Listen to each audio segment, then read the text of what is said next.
Magandang araw sa inyong lahat. Gusto ko po ipakita sa inyo ang mga paraan upang makagawa ng organikong pestisidyo.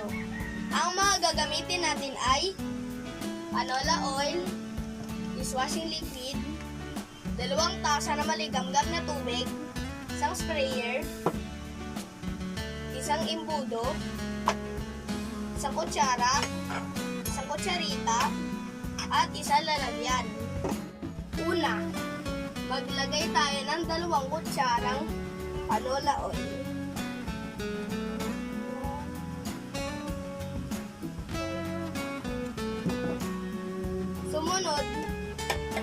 Sumunod ay maglagay ng isang kutsaritang washing liquid.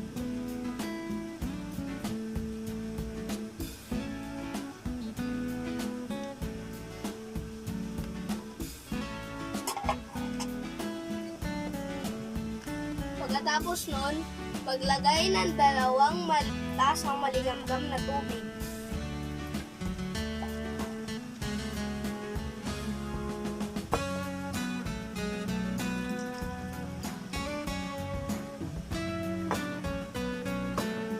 Pagkatapos ay haluin ito.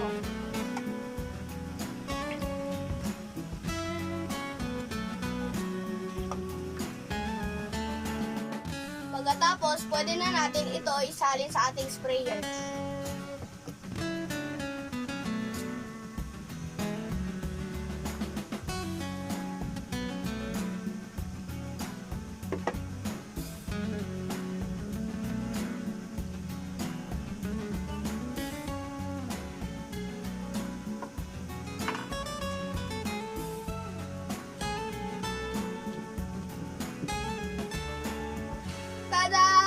Natapos na natin ang ating organikong pestisidyo.